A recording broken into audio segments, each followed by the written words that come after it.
and same when I remember being one of the most horrible things I covered. When I talk about this, Rossa, to this day, I get really upset.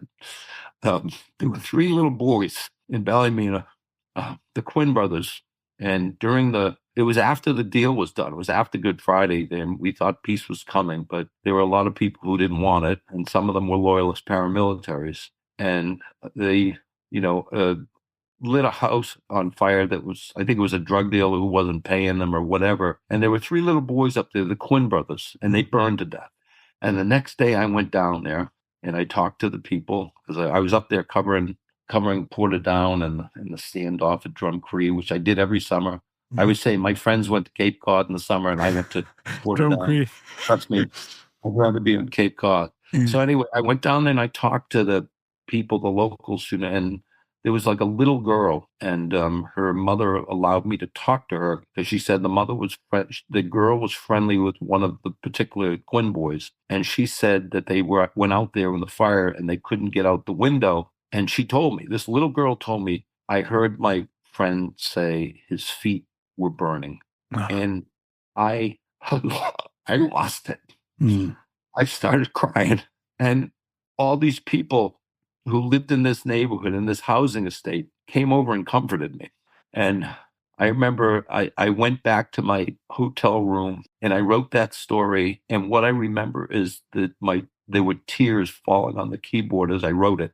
And it was especially crushing because this was just within weeks of the Good Friday Agreement being signed. Yeah.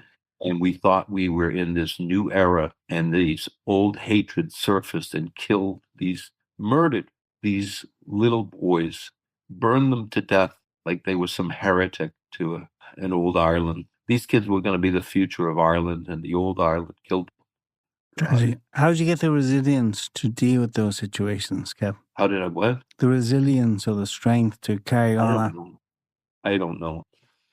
It's how to explain that as a human being, it's the hardest thing to go through something like that.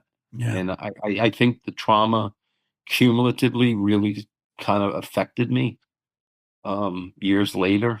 But at the time, you're just thinking, how do I best tell this story?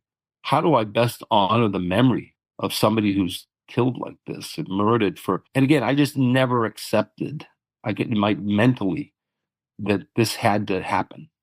That there was a way. What's that?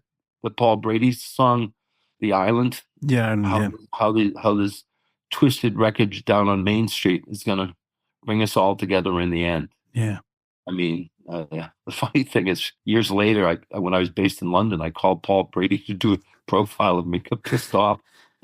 He goes, "How'd you get my number?" I said, "Well, Jesus, I'm a newspaper reporter." Yeah. He goes, "Yeah, well, don't call it again." But he hung up. That's Paul.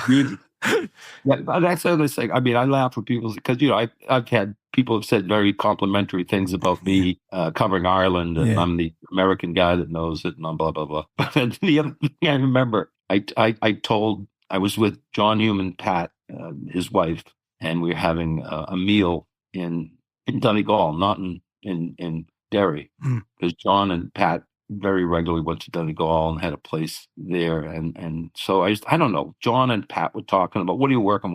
And I mentioned that I wanted to do a profile of Brian Friel. And Pat says, "Oh, I'm very close to Brian. I'm very friendly with Brian." I said, "Well, geez, do you think you will put a word in for me?" And she goes, "Absolutely, Kevin, absolutely." And I got to tell you, Rossa, I liked John Hume. I loved Pat. And I've told Aiden, their son, that how much I just adored her. She was and I think she was kind of underappreciated. I think she'll be appreciated in history because without Pat, there's no John. Yeah. Anyway, so she made the call to Bryce. And she gave me his cell number. And I don't know if it was the next day or the day after. I was in that part of the country for a while. And I called Brian Friel and he answered the phone. he said to me, "Oh, yeah. And I said, "Wait, I think Pat," yeah, she called me. I said, "So is there a chance we could sit down this week while I'm here?" He goes, "No, there's not." And I said, "Well, it's just sometime I have to go back to London, but maybe we could speak by phone." He goes, No, that's not going to happen."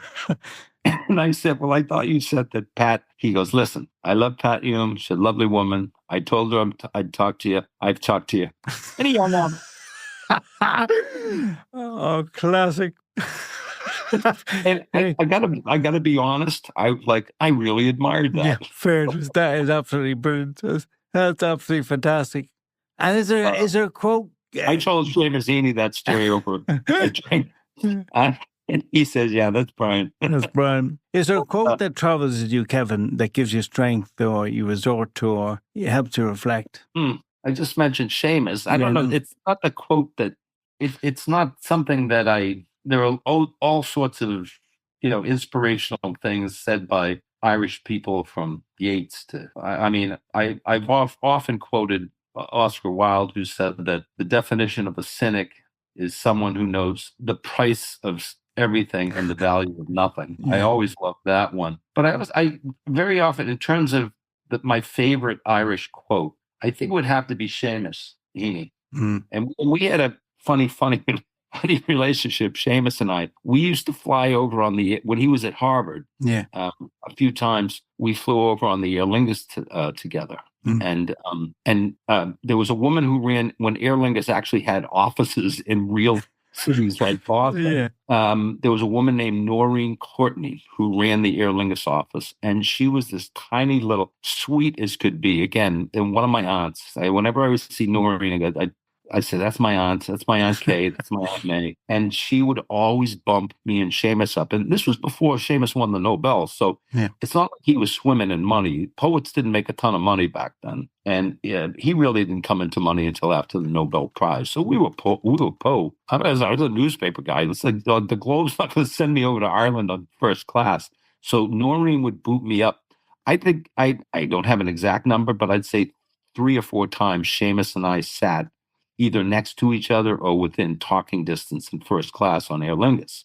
And we got friendly. He knew what I did. I knew what he did. And so we had famously a great night together after he won the Nobel Prize, but he came back to lecture at Harvard. And he came into the greatest living, certainly American, what would you call it, writer who understood Seamus was Helen Vendler at Harvard. Yeah. And I did a Nieman Fellowship in 2002, 2003 at Harvard.